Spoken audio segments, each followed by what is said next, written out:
Hi guys, so today I want to talk to you guys about, I don't even know what I want to talk about. I just had the urge to take out my camera and just talk. Um, so I guess let's get into it. So my entire life I've always been overweight. I grew up in an Italian home, we ate pasta, bread, that kind of thing. I have always been big. Throughout elementary school I was bullied pretty bad for my weight in middle school and in high school. I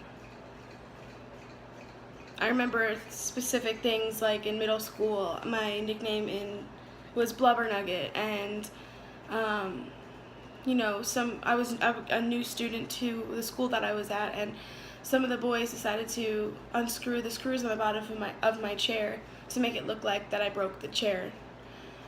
And it was embarrassing, and I think after being bullied so much, instead of crying about it and being hurt about it and just being quiet, I made a joke about it as well, I think, to be more accepted, and it worked, which is a sad thing. It worked. I made fun of myself, and when people would make fun of me, I'd laugh and add on to the joke, and now looking back on it, it's not funny, it's not okay, and the only way for a fat girl to be accepted in school was to laugh and make fun of herself. And I don't find that okay at all. I got married right out of high school at 19 years old, and 2 years after high school I graduated at 17. And during that time I was overweight, and I was upset about my weight, but my husband didn't care about my weight at all. He thought I was beautiful the way I was, so I didn't care. And then I started to gain weight, and I started packing on probably 50 pounds after high school, and I noticed that I had binge eating disorder, and it all went back down to my childhood. People would tell me, people would make fun of my weight, and in return, I'd laugh about it in school, but when I would get home, I would take it out and just eat. I would eat from the moment I got home until the moment I went to sleep, and then sometimes I'd wake up in the middle of the night and go and eat some more. And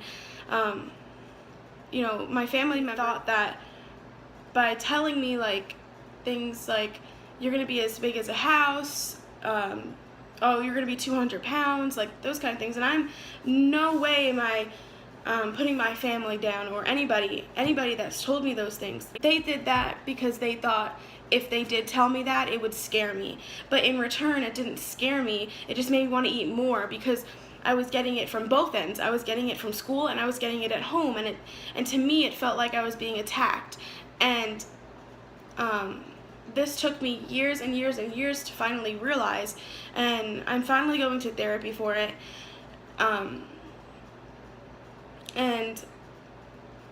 So I'm finally going to therapy for that. I would eat myself until I was sick, and then after I would throw up, and after I was done being sick, I'd eat some more, and more and more and more and more, and until I would easily be eating 6,000 calories probably in one sitting. And I did that even after I was married. After I got married, I would still do that. And I think in April of 2016, I finally hit a breaking point. There's been multiple times that I've break down and I would cry about how I felt, and I didn't want to be this way anymore, but I didn't know how to change it. I didn't know how to stop. It was more than a self-control thing. It was way more than a self-control thing. It was deep down more than that. And I struggled so deeply with it, and most of it was on my own, but a lot of it I just thank my husband for, picking me back up when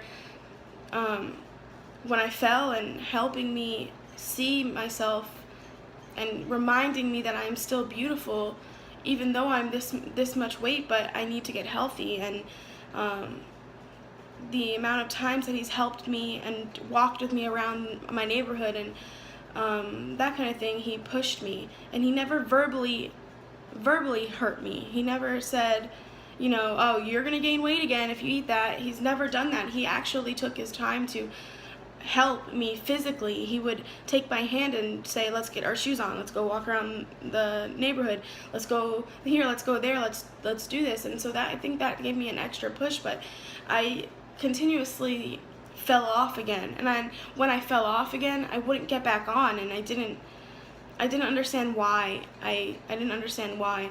And looking back at it now, it was frustrating. It was so frustrating.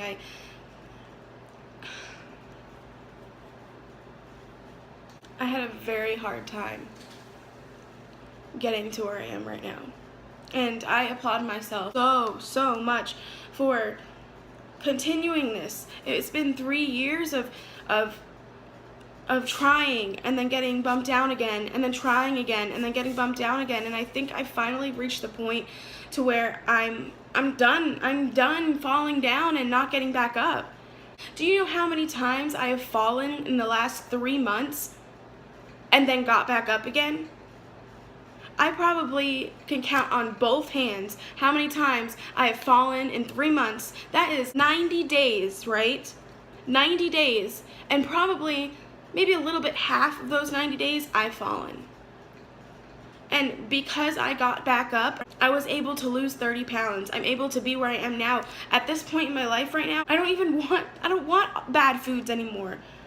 There is an ice cream cones that my husband has in the refrigerator right now, and I don't even want it. I don't even want it. And 3 months ago, before 3 months ago, 2 years ago, 5 years ago, I would have ate that whole thing already.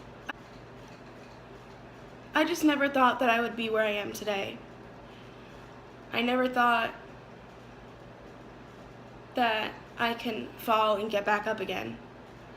And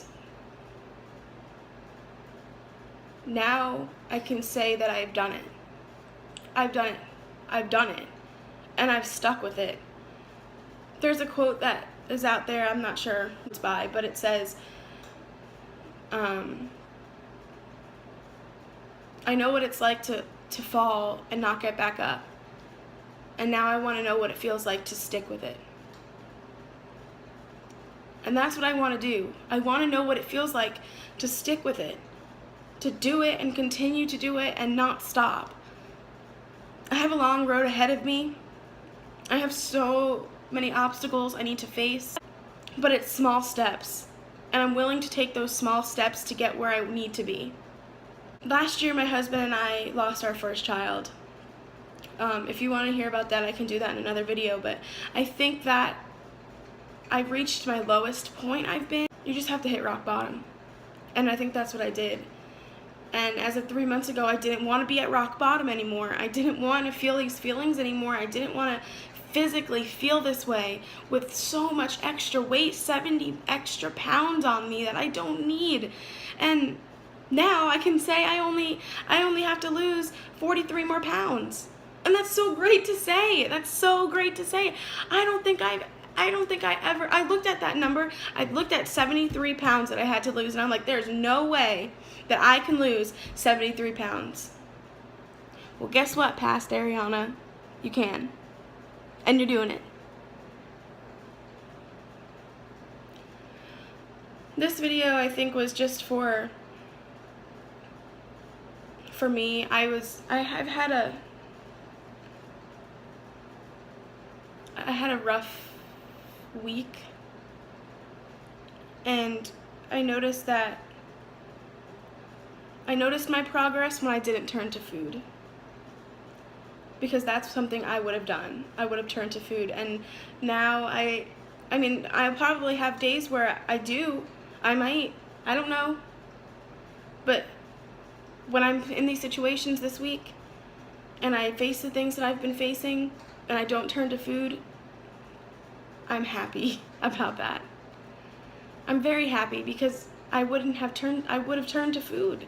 I would have ate probably close to 30,000 calories already.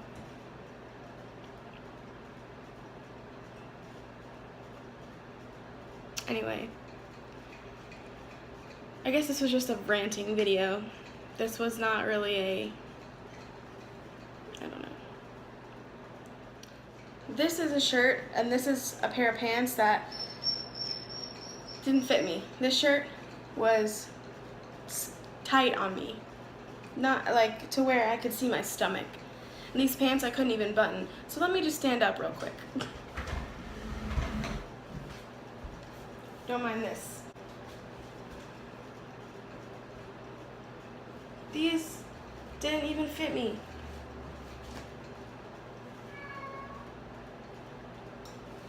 The shirt